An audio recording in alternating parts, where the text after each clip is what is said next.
In the heart of Nigeria, where the land was as rich as the stories it birthed, lived a young girl named Chioma, whose life was about to take a turn into the shadows of legend and mystery. The sun had barely kissed the morning sky when Chioma's mother, Ngozi, called her into their modest, yet warm, home nestled in the verdant village of Oagirama. "Chioma, my daughter," Ngozi began, her voice a soft melody of love and concern, "the time has come for you to expand your wings beyond our village. I have secured you a place in the prestigious Ladies' Academy of Ijibuode, a boarding school where you will learn not just from books, but from the world itself." Chioma's eyes sparkled with a mix of excitement and apprehension. The Ladies' Academy was known far and wide for molding young girls into women of grace and knowledge, yet it was whispered in hushed tones that the school held secrets as deep as the earth itself. The journey to Ijibuode was long, filled with the chatter of birds and the hum of the road. Upon arrival, Chioma was greeted by the grandeur of the school, its buildings standing tall like ancient guardians of wisdom. The air was thick with the scent of history, and the grounds were alive with the laughter of girls from various tribes across Nigeria. Chioma settled into her new life, sharing a room with 3 other girls: F from the Niger Delta, who spoke with the music of the rivers; Fatima from the north with her light steps and veiled smiles; and Chika, whose Igbo was as sharp as her intellect. Together, they formed a bond, a sisterhood that would soon be tested by the shadows of the academy. Months passed, and Chioma thrived. She excelled in her studies, her voice was a melody in the choir, and her hands were skilled in the arts of traditional crafts. Yet, as the moon waxed and waned, whispers began to seep through the walls of their dormitories. One night, under the cover of darkness, while the school slept, Chioma was awakened by a soft, rhythmic tapping at her window. Curiosity, like a flame, lit her spirit, and she opened the window to find a note, written in an elegant script. "Join us under the old baobab at midnight. The secrets of the academy await." The old baobab was legendary, its massive trunk rumored to hold the whispers of the past. Chioma, with a heart pounding like a drum, whispered her decision to her roommates, who, intrigued by the mystery, decided to join her. As the clock struck midnight, they slipped out into the moonlit night, the air cool and charged with anticipation. The baobab stood silent, its branches like arms offering secrets. Beneath it, a circle of girls, their faces obscured by shadow, awaited. At their center, a girl with piercing eyes and an aura of command, introduced herself as Adaeze, the leader of the Sisters of the Moon. "We are the keepers of the knowledge that the daylight shuns," Adaeze spoke, her voice like silk over steel. "To join us is to embrace the night, to learn the ancient ways, to protect and to preserve."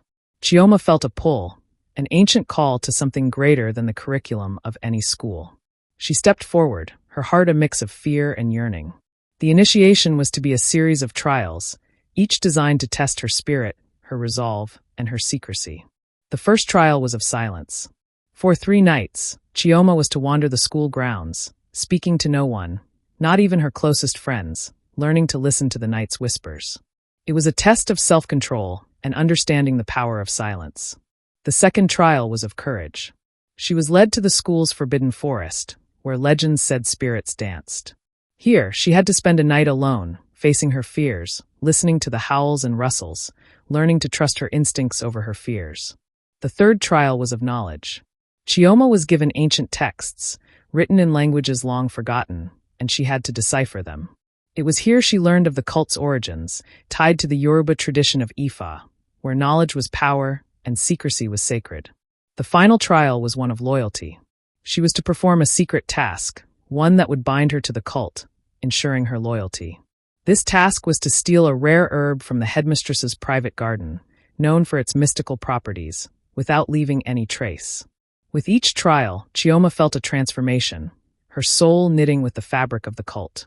She learned that the Sisters of the Moon were not just about secrets, but about safeguarding the cultural heritage of Nigeria against the encroachment of time and foreign influence.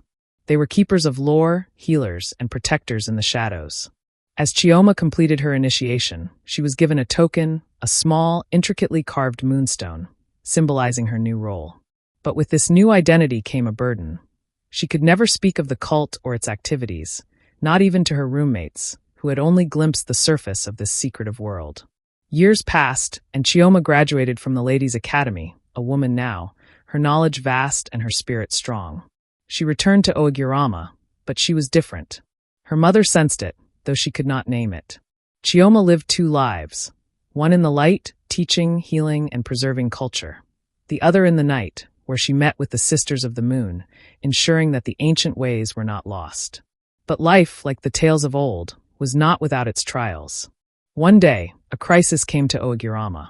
A sickness swept through the village, one that baffled modern medicine. Chioma, now known for her wisdom, was sought for help.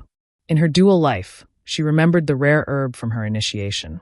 With the permission of her sisters, she used it, combining it with traditional remedies.